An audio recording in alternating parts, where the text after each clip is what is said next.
My name is Daniel Harper, and I've always believed in the quiet strength of routine. For 16 years, my life with Emily had been a steady rhythm. Breakfast together at 7 a.m., her teaching art at the community college, me managing the hardware store downtown, and evenings spent with takeout or her latest painting project. We weren't the loud, passionate couple you see in movies, but we had a good thing, a dependable thing.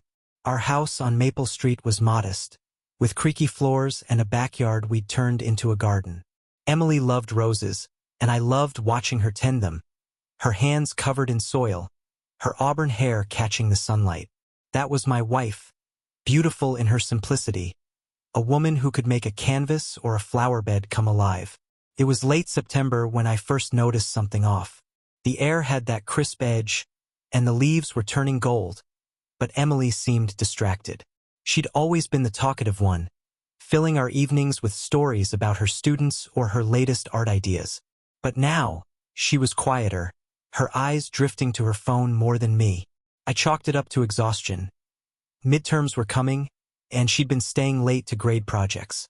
"You okay, Em?" I'd ask, and she'd smile that soft smile of hers, the one that always put me at ease, and say, "Just tired, Dan. You worry too much." I did worry, but I trusted her.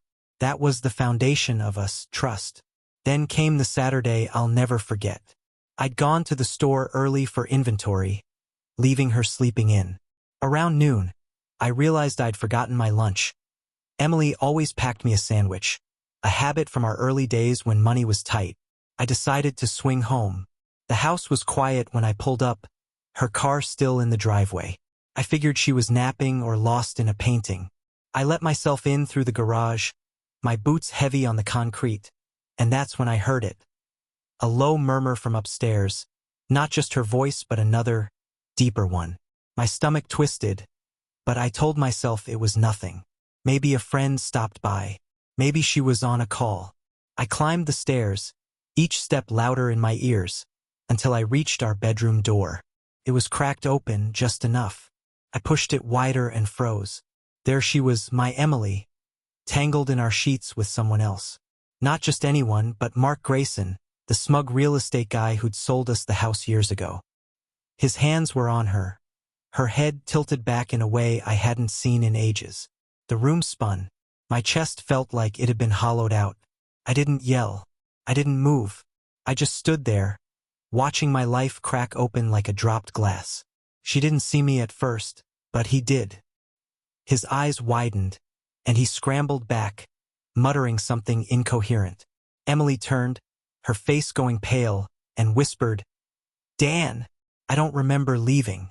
I don't remember driving back to the store. But I remember the silence that followed, the way it pressed against my skull." She called me 10 times that afternoon. I didn't answer. I sat in my office, staring at a wall of hammers and nails, trying to piece together how the woman I'd loved for half my life could do this. Mark Grayson, of all people. I'd shaken his hand when we signed the papers for the house. He'd grinned at me, all teeth and confidence, and said, "You've got a good one here, Dan." He'd meant the house then. Now, I wondered what else he'd been eyeing. That night, I didn't go home. I crashed on the cot in the store's back room, the fluorescent hum my only company. Emily's texts piled up. Apologies, excuses, pleas to talk. I read them once, then turned off my phone. My mind wasn't on forgiveness. It was on something darker, something that started as a flicker and grew into a flame. She'd betrayed me, yes, but she didn't know what I was capable of. Not yet. The next morning, I woke up with a crick in my neck and a plan forming. I'd spent the night replaying every moment of the past few months. Her late nights, her distracted glances, the way she'd started wearing perfume again after years of skipping it. How long had this been going on? How many times had Mark Grayson been in my house, in my bed, while I was out earning a living? The questions gnawed at me, but they weren't enough. I needed answers, and I needed control.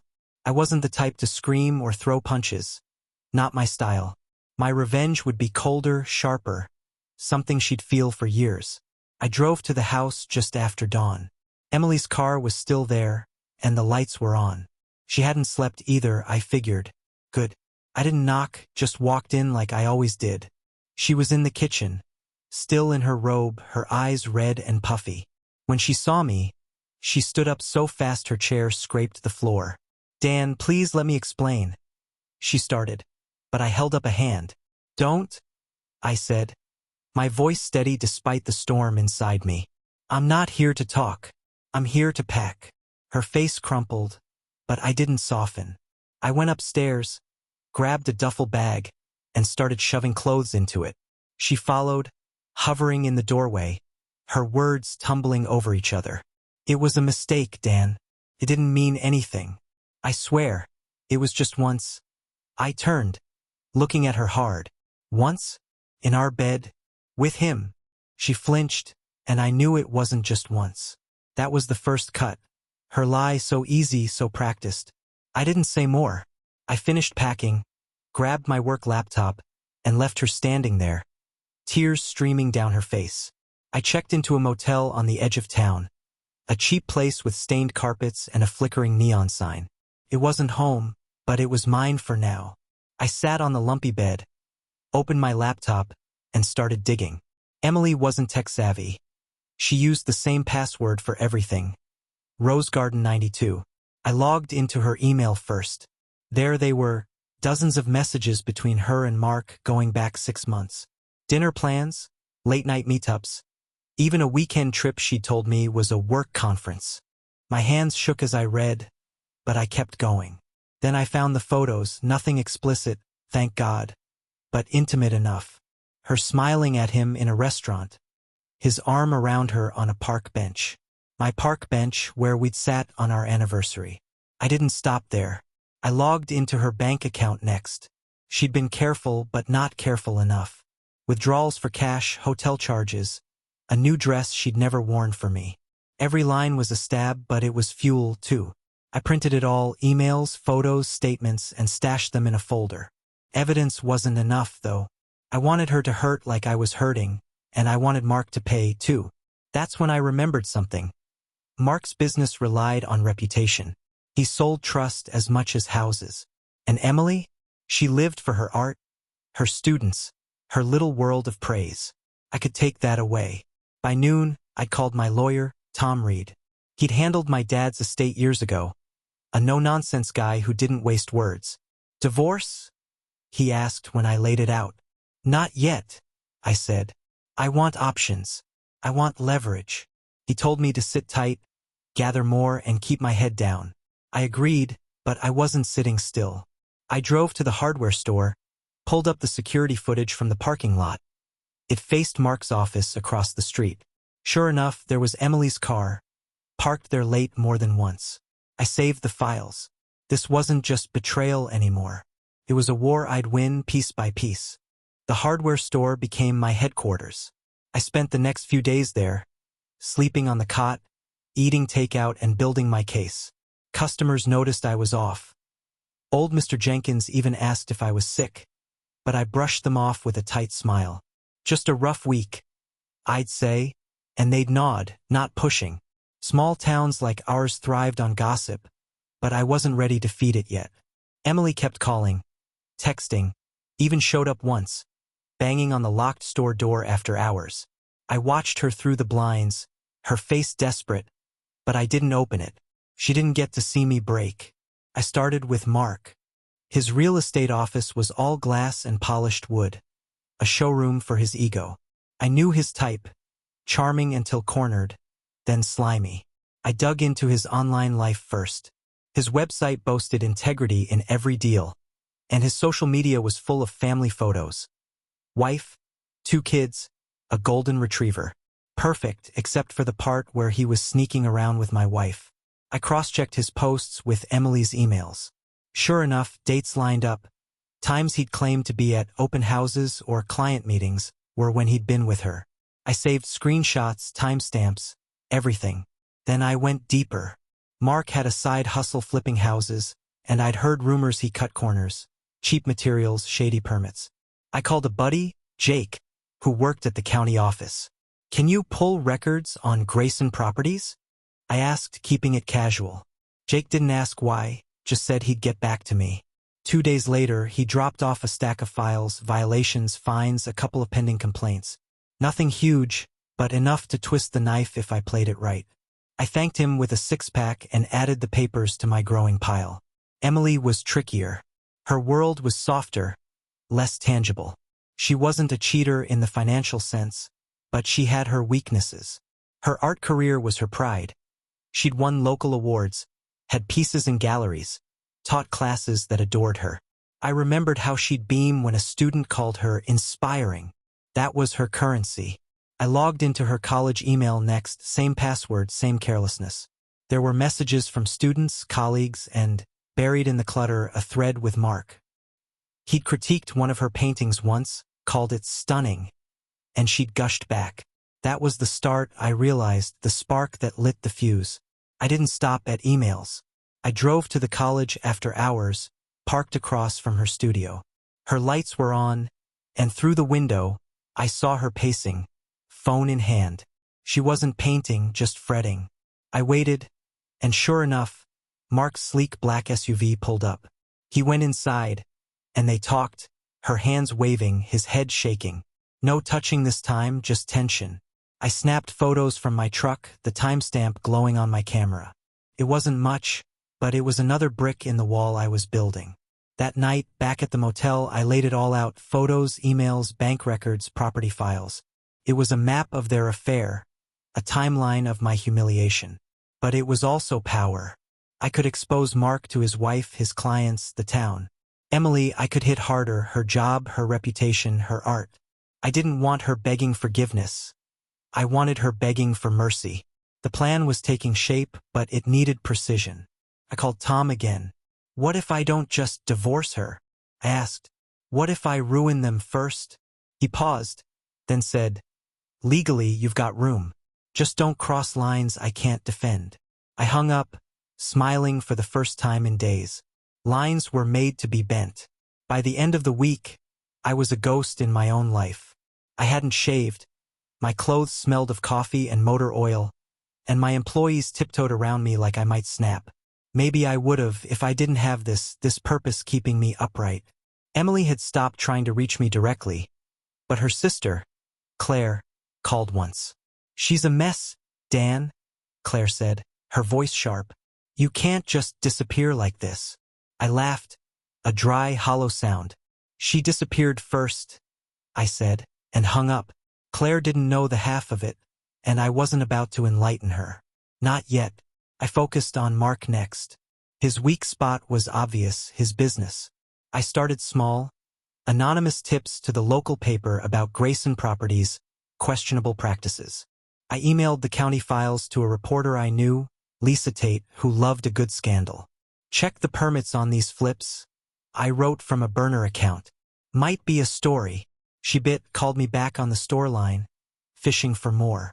I played dumb, said I'd heard rumors, nothing concrete. By Friday, a little blurb ran in the paper.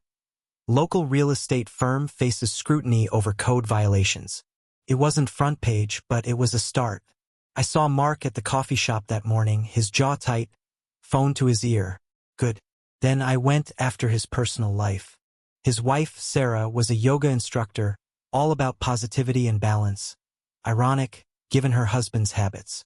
I printed the photos of him and Emily, the park bench one especially clear, and mailed them to her studio with no note, just a postmark. I didn't need to say anything. The image would scream for me. I pictured her opening it, her calm cracking, and felt a grim satisfaction. Mark's perfect little world was fraying, and I was the one pulling the threads. Emily's turn came next. I knew her college had a strict conduct policy. Relationships with students were forbidden, but so was behavior unbecoming of faculty. An affair wasn't a firing offense, but it could stain her. I drafted an email from another burner account, attaching the photos from her studio meeting with Mark. Thought the dean might want to see how Professor Harper spends her office hours. I wrote and sent it to the administration. I didn't expect her to lose her job. Not yet. But I wanted whispers, questions, that slow drip of shame she'd inflicted on me. I wasn't done. I remembered a gallery show she had coming up, her big moment, months in the making. She'd been painting for it all summer, late nights in the garage while I watched TV alone. I still had a key to the house, so I went back one afternoon when I knew she'd be at work. The garage smelled of turpentine and her perfume. Her canvases were lined up, 6 of them, bold abstracts she'd poured herself into. I didn't hesitate. Grabbed a can of paint thinner from my truck and doused them. The colors bled, her work dissolving into a muddy mess. I left the empty can on the floor and locked up. She'd know it was me, but she couldn't prove it. Not yet. That night, I got a call from Tom. "Lisa Tate's digging into Grayson," he said. "And Sarah Grayson hired a PI. You're stirring a hornet's nest." I leaned back in the motel chair, the springs creaking. "Good," I said. "Let it sting." He sighed. "Just keep it clean, Dan. Revenge is fine until it's felony." I promised I would, but my mind was already spinning. Mark's business was teetering, his marriage cracking. Emily's job was under a microscope, her art ruined. It wasn't enough, not nearly. I wanted them to feel the weight of what they'd done, every day like I did. And I was just getting started. A week later, the cracks were widening. I'd taken to driving by Mark's office at odd hours, watching the lights flicker late into the night. He was scrambling, I could tell, damage control. The paper had run a follow-up story, this time with quotes from a concerned client about shoddy wiring in a flipped house. That client was me, through a prepaid phone and a fake name, but Mark didn't know that. His online reviews were tanking, too. Anonymous posts I'd seeded about unreliable service and untrustworthy deals. Nothing traceable, just enough to keep the pressure on. Sarah Grayson was moving fast. I saw her at the grocery store, her face drawn. No yoga glow left. She didn't recognize me. We'd only met once, years ago. But I overheard her on the phone, voice low and furious. "I don't care what he says, I want proof," she snapped. The PI she'd hired was good, I'd bet. Good enough to find more than I'd sent her. Mark's SUV wasn't at home most nights now. I checked. He was either hiding or begging, and neither would save him. Emily was unraveling, too. She'd emailed me once since the gallery stunt. A single line. "Why would you do that?" I didn't reply. She'd found the ruined paintings, and I knew it had gutted her.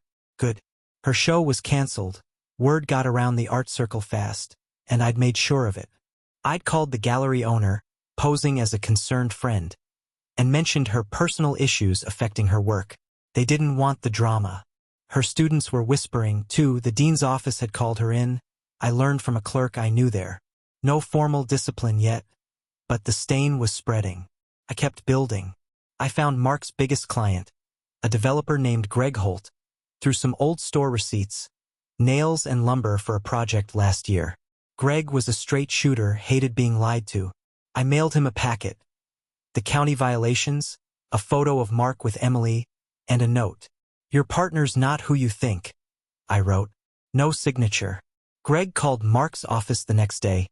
I saw the number on the store's caller ID when Mark rang me, probably fishing for info.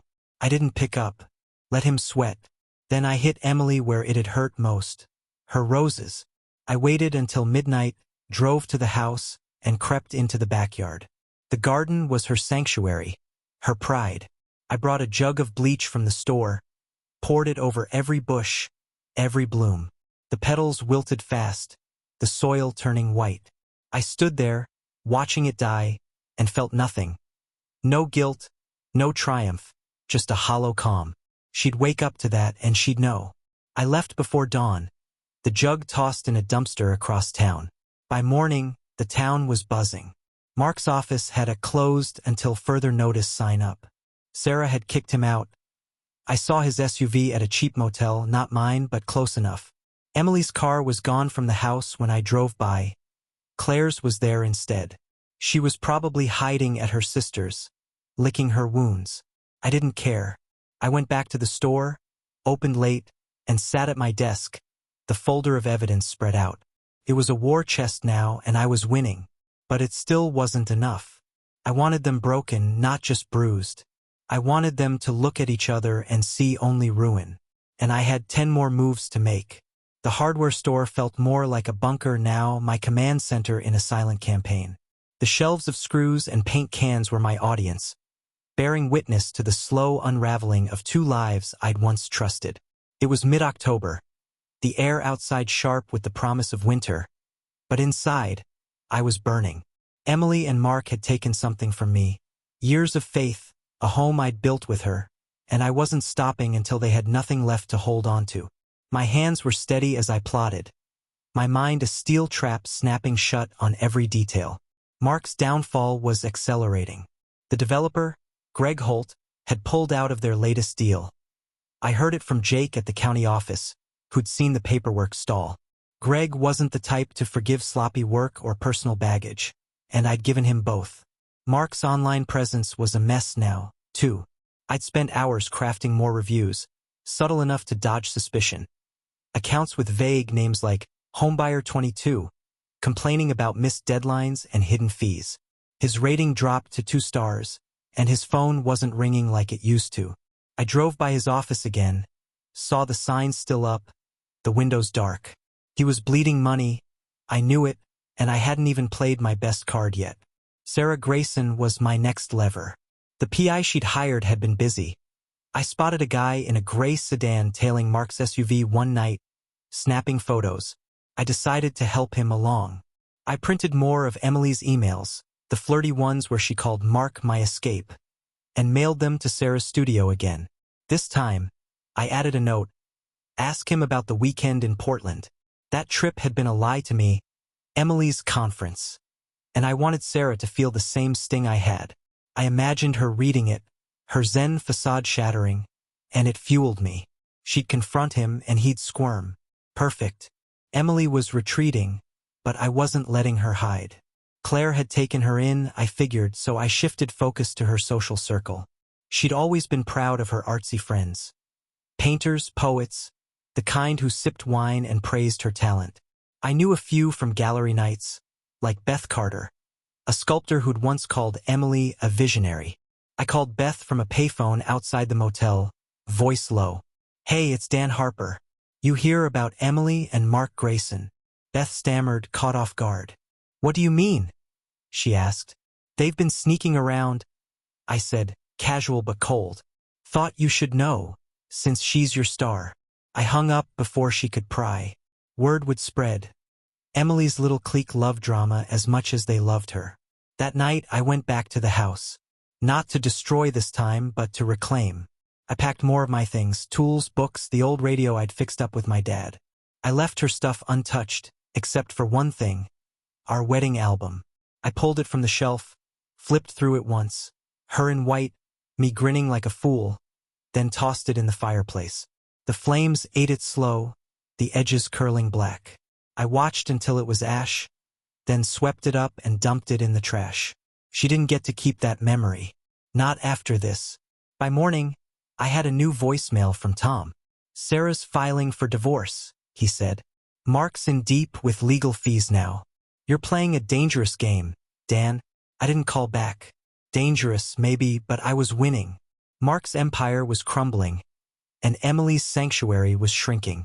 I sat at my desk, the folder thicker now, and planned my next strike. They'd feel this for years. I'd make sure of it. The town was starting to whisper, and I was the ghost fanning the flames. People didn't know it was me, not yet, but they saw the fallout. Mark's SUV was a rare sight now, replaced by a beat-up sedan he'd probably borrowed. His office stayed dark, the closed sign a permanent fixture. I heard from a customer that he'd lost another client, a big rental property deal, after the online reviews spooked them. Good. His name was Mud, and I wasn't done dragging it through more. Sarah's divorce filing was public record by then. Jake slipped me the details over coffee. She'd cited irreconcilable differences, but the PI had dug up enough for her to claim infidelity if she wanted. I'd given her the ammo, and she was using it. I pictured Mark in some dingy motel, sweating over alimony and custody, and it felt like justice. But it wasn't enough. I wanted him cornered, not just scrambling. I remembered he'd bragged once about a boat he kept at the lake. A weekend retreat, he'd said, grinning. I drove out there, an hour north, and found it docked. A sleek little cruiser named Sarah's Smile. The irony wasn't lost on me. I didn't sink it, that'd be too obvious. Instead, I loosened the moorings just enough, poured sugar syrup into the fuel tank from a jug in my truck, and let nature do the rest. A storm was rolling in, and by morning the boat would be a mess, drifted, damaged, maybe totaled. He'd lose the cash he'd sunk into it, and the insurance wouldn't cover sabotage. I drove back under a sky heavy with clouds, the wind picking up, and felt the first real calm in weeks. Mark's toys were breaking one by one. Emily's world was shrinking faster now. Beth had talked. I saw it in the way the art crowd clammed up at the diner when I walked in. No more poor Emily sympathy. It was that Emily now, the woman who'd wrecked her marriage for a sleazy realtor. Her college gig was teetering, too. The dean's meeting had rattled her. I heard from my clerk friend that she'd been advised to take a semester off to sort out personal matters. Voluntary, they'd called it, but we all knew what it meant. Her students were posting online vague complaints about unreliable profs, and I didn't need to nudge that along. Her pedestal was cracking. I hit her again where it hurt. She'd always kept a sketchbook, a private one she never showed anyone. Not even me, not really. I'd seen it once, years ago, hidden in her nightstand. Pages of dreams, fears, little doodles of us. I went back to the house one last time, found it still there, untouched. I took it, flipped through it. There I was, younger, happier, next to sketches of roses and her old dog. Then, newer pages. Mark's profile, his hands, a note scrawled, "Finally free." My stomach turned, but I didn't rip it up. I mailed it to Claire's address, no note, just the book. Let Emily see it arrive. Let her wonder who'd sent it. Let her feel exposed. That night, I sat in the motel, the TV buzzing with static. My phone lit up, Mark's number. I let it ring, then listened to the voicemail. "Dan, we need to talk," he said, voice tight. "This has gone too far. Call me." I deleted it. Too far? He didn't know the half of it. I wasn't talking, not yet. I was dismantling, and they were falling. The storm hit hard outside, rain lashing the windows, and I smiled. The boat was gone by now, I bet. One more piece lost. The storm left the town soggy and subdued, a perfect mirror for the chaos I'd unleashed. Mark's boat was a wreck. I drove by the lake again, saw it half sunk against the dock, a tarp thrown over it like a shroud. A tow truck was there, and Mark stood nearby, soaked and shouting into his phone. I didn't stop, just watched from a distance, the rain streaking my windshield. His losses were piling up, business, wife, now this. I wondered if he'd connected the dots to me yet. If he hadn't, he would soon. Sarah's divorce was picking up speed. Jake told me she'd hired a shark of a lawyer, one who'd bleed Mark dry. The PI had more than photos now, texts, receipts, maybe even a witness. I didn't care how she got it. I cared that it hurt him. I mailed her one last gift. A grainy shot from the store's parking lot cam. Mark's SUV pulling up to Emily's studio. "He's still lying," I wrote.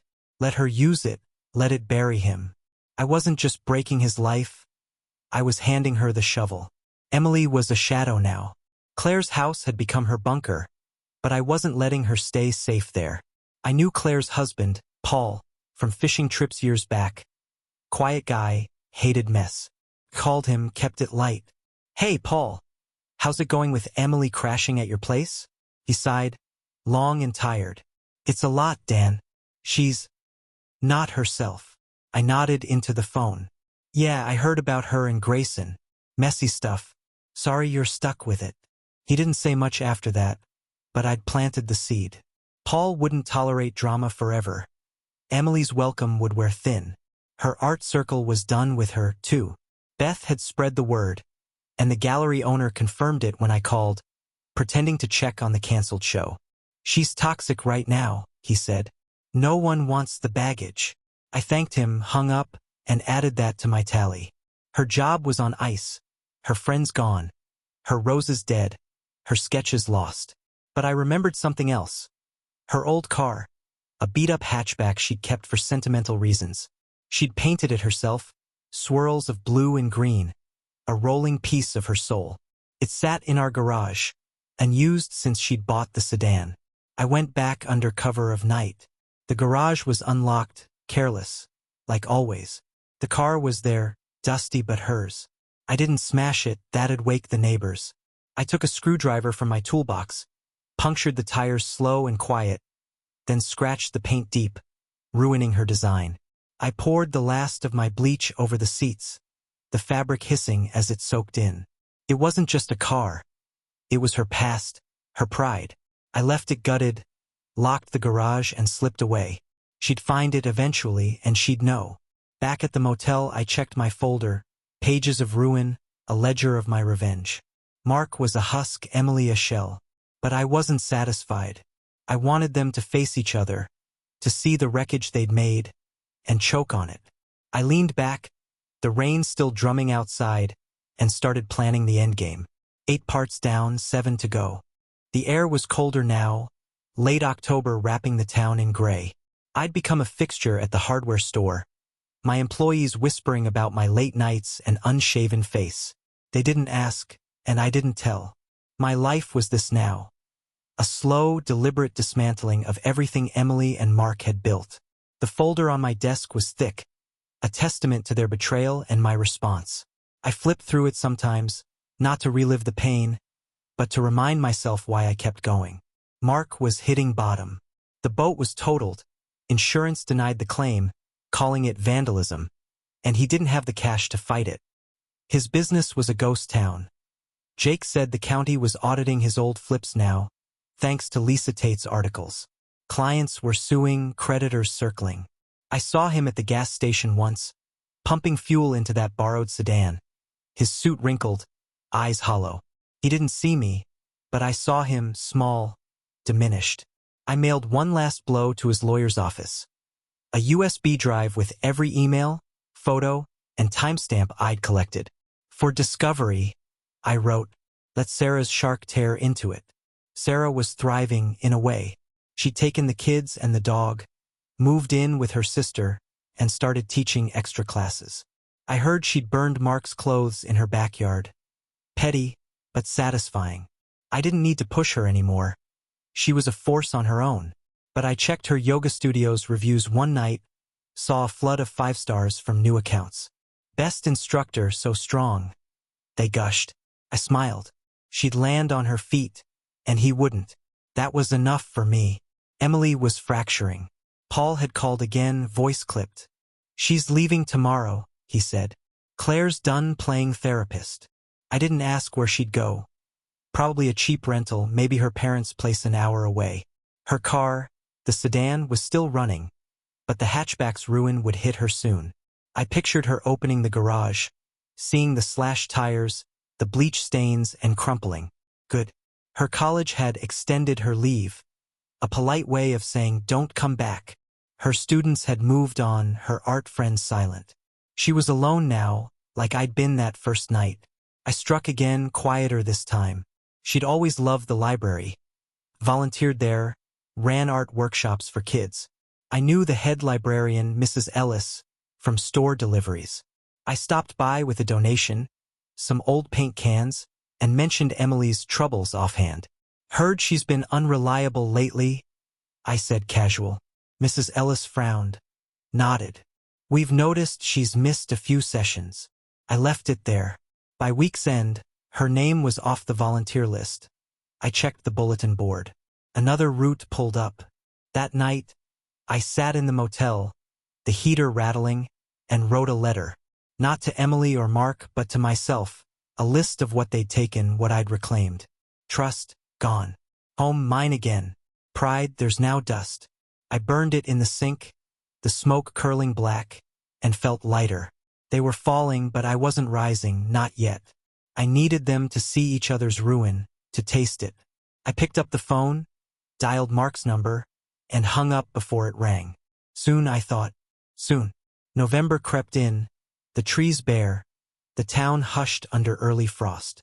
I was a shadow moving through it, my days at the store mechanical, my nights consumed with the endgame. Mark and Emily were shells now, their lives stripped to bones, but I wanted the marrow. I wanted them to face what they'd done, not just to me, but to each other. The folder was my weapon, but it was time to wield it in person. Mark was easy to find. He'd moved into a rundown apartment complex near the highway, the kind with peeling paint and broken blinds. I saw his sedan there, parked crooked, a dent in the bumper. His business was dead. Lisa Tate's latest piece had sealed it, a full exposé on his shady deals, fueled by my leaks. He'd lost the house, the boat, Sarah, everything but his name, and even that was trash now. I waited until dusk, then knocked on his door. He opened it, bleary-eyed, a beer in hand. "Dan?" he croaked, stepping back. I didn't smile, just held up the USB drive. "This is you," I said. "Everything you did. Sarah's got it. The county's got it. You're done." He lunged for it, but I pulled back, calm. "Don't," I said. "You don't get to fix this." His face twisted, anger, fear, shame, and he slumped against the wall. "What do you want?" he whispered. "I want you to call her," I said. "Emily. Tell her it's over. Tell her what you've lost." He stared, then nodded, defeated. I handed him my phone, watched him dial. She picked up, her voice faint but sharp. "Mark." He stammered through it. "Business gone, wife gone, boat gone, all because of her." She went silent, then hung up. I took the phone back, left him there, a wreck in a doorway. Emily was next. She'd rented a studio apartment downtown, a cramped box above a laundromat. I found it through Claire, who'd let it slip to Paul, who'd told me. I didn't knock, just slipped an envelope under her door at midnight. Inside, copies of her emails, the park bench photo, a shot of her ruined roses, and a note. "This is what you chose," I wrote. "Look at him now." I waited across the street, saw her light flick on, saw her shadow freeze as she read. She didn't come out, but I knew she felt it, the weight of her choices crashing down. The next day I heard they'd met. A diner waitress, a store regular, saw them. Mark hunched, Emily pale, no words, just stares. They didn't touch, didn't fight, just sat in the rubble of their affair. I didn't need to see it. I knew. Their ruin was complete, mirrored in each other's eyes. I went back to the motel, packed my duffel, and checked out. The store was mine, the house was mine. They had nothing. 10 parts down, 5 to go, but the war was won. November's chill had settled into my bones by then, but the fire inside me was still smoldering. I'd moved back into the house on Maple Street, not because it felt like home anymore, but because it was mine to reclaim. The place was a shell of what it had been. Emily's paintings gone, her roses a graveyard of shriveled stems, the air thick with silence. I didn't bother fixing it up. The emptiness suited me, a stark reminder of what I'd torn down and what I'd taken back. Mark and Emily were broken, their lives in tatters, but I wasn't done. I wanted the wreckage to stick, to harden into something they couldn't escape. Mark's apartment was my first stop that week. I didn't knock this time, just watched from my truck across the street, the frost on my windshield framing him like a portrait of defeat. He shuffled out one morning, unshaven, carrying a trash bag that clinked with empty bottles. His sedan wouldn't start.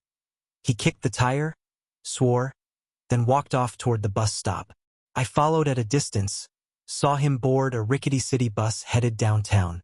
A man who'd once driven a sleek SUV, now reduced to this. I didn't smile, didn't gloat, just noted it, another mark on the ledger. Later, I called Jake at the county office. "Grayson's got any assets left?" I asked. Jake laughed, short and dry. "Bank's foreclosing on his last rental. He's got nothing but debt." Perfect.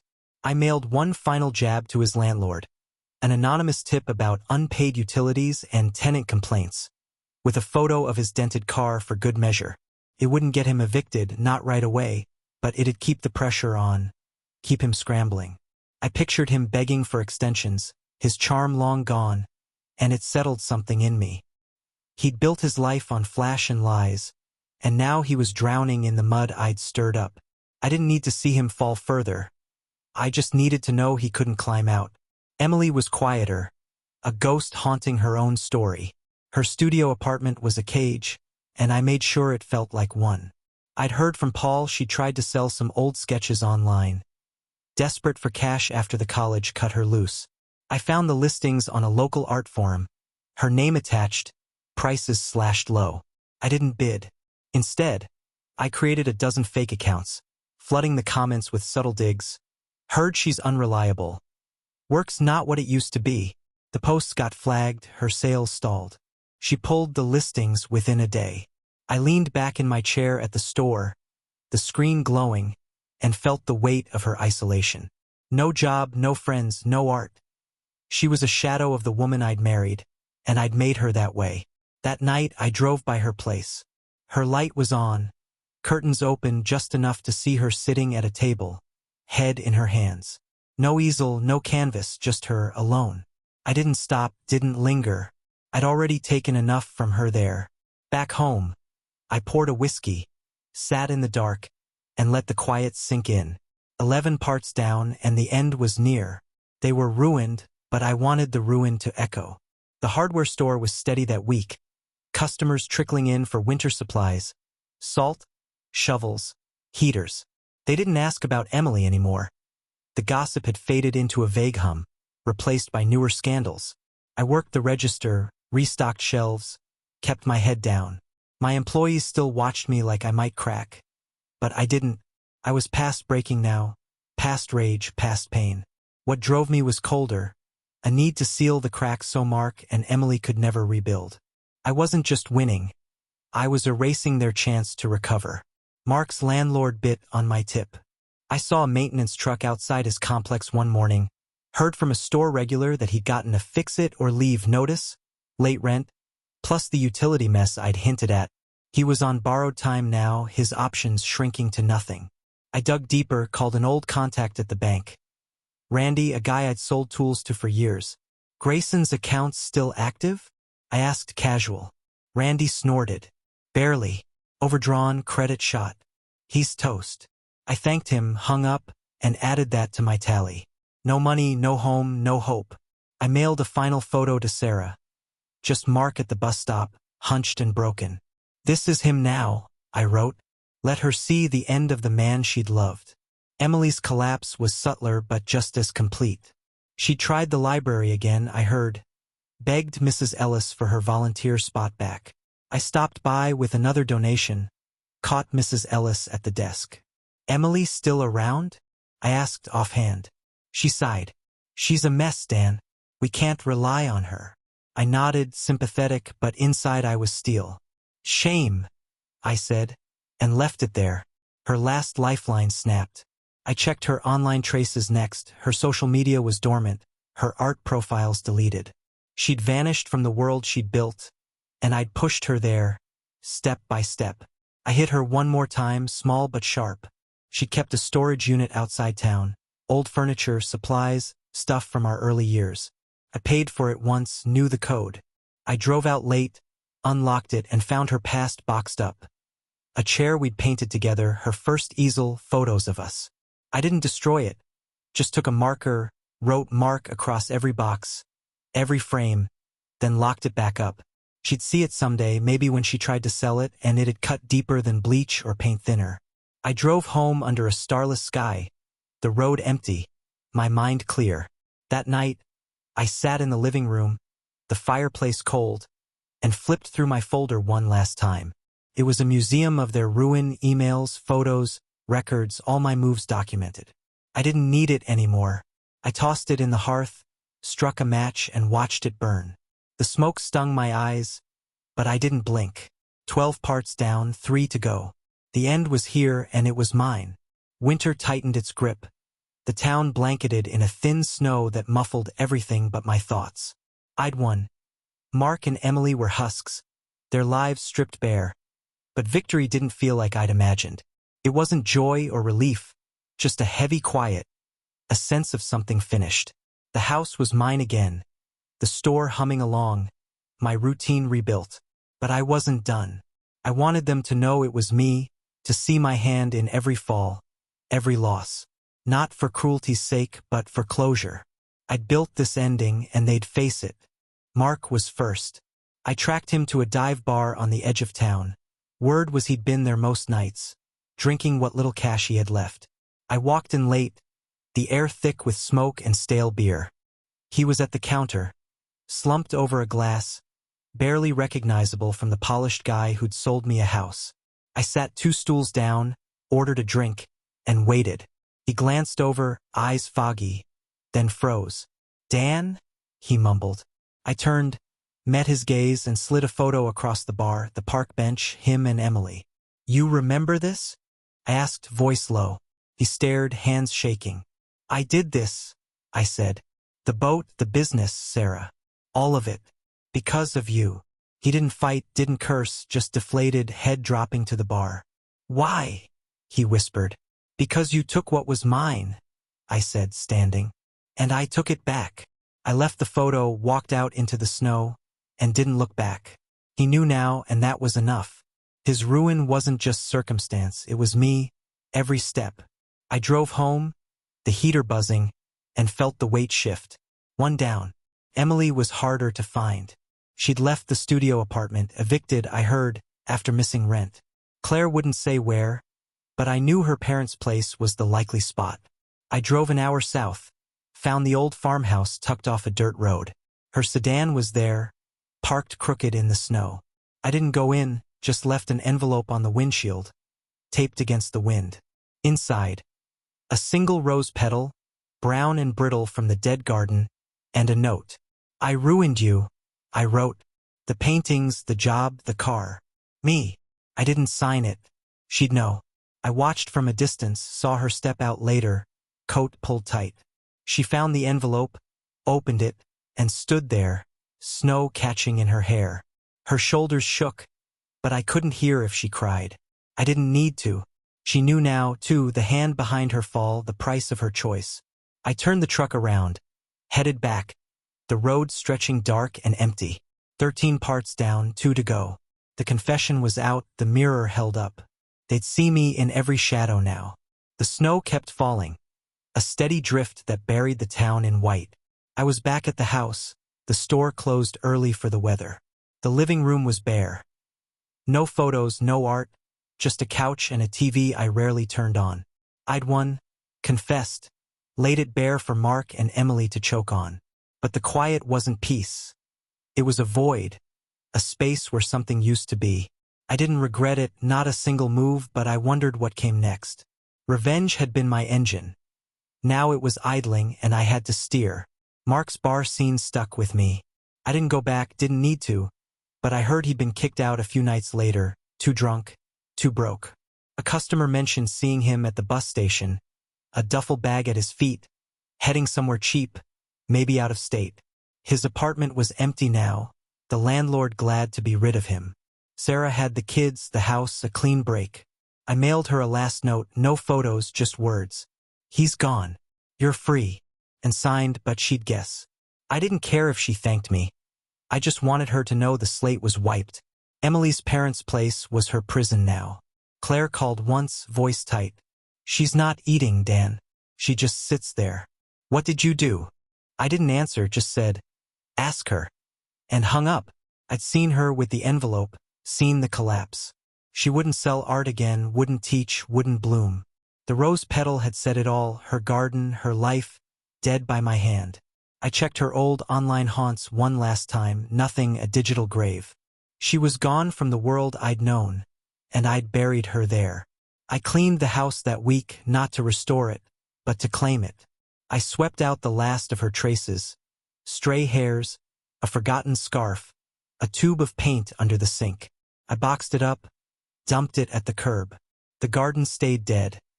I'd pave it over come spring, make it a parking slab.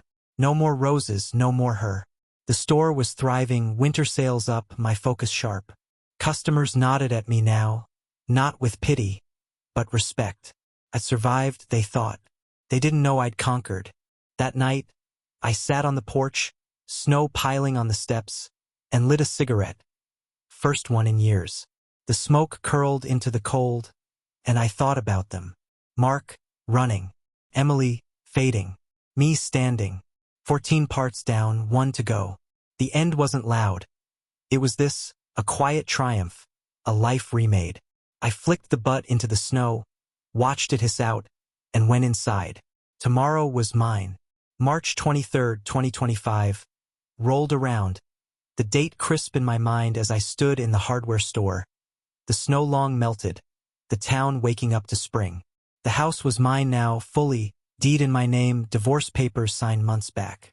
Emily hadn't fought it. She'd had no ground to stand on. I'd sold her sedan through a broker, split the cash as required, and kept the rest. The garden was gone, a smooth slab of concrete where roses once grew. I parked my truck there, a practical end to a sentimental past. The store was my anchor, profit steady, my life rebuilt on my terms. Mark was a memory, a cautionary tale whispered in bars and real estate offices. He'd left town, last seen hitchhiking south. His name blacklisted in every deal he'd once dominated. Sarah had opened a second yoga studio, her kids thriving, her smile back. I saw it in a local paper ad. I didn't reach out. She didn't need me to. She'd won her war, too, with my help or without. Mark's ruin was complete, a shadow that wouldn't rise again, and I'd been the architect. Emily was a whisper, too. She'd stayed with her parents, I heard. No job, no art, just a quiet existence tending their chickens. Claire stopped calling, Paul too ashamed to fish with me anymore. I drove by the farmhouse once, saw her in the yard, thinner, hair graying early. She didn't look up, didn't see me. I didn't stop. Her world had shrunk to that patch of dirt, and I'd made it so, her talent, her pride, her freedom, all ash in my wake. I didn't feel guilt, didn't feel joy, just a flat line of done. The folder was long burned, its purpose served. I didn't need evidence anymore. The proof was in their lives, or what was left of them. I'd confessed, faced them, let them see my hand. They'd carry that weight, not me. The store closed at 6 that day, and I locked up, drove home under a sky turning pink. The house was sparse but mine, new locks, new paint, no echoes of her. I cooked dinner, ate alone, and sat on the porch with a beer, the slab gleaming in the dusk. 15 parts, 15 steps, and here I was, standing whole while they weren't. Revenge hadn't healed me, but it had freed me. I watched the stars come out, slow and steady, and breathed. The war was over, the battlefield mine. I'd built something new in the rubble, and it was enough. The story ended here, not with a bang, but a quiet, unyielding win. I finished the beer, went inside, and locked the door. Tomorrow I'd keep going.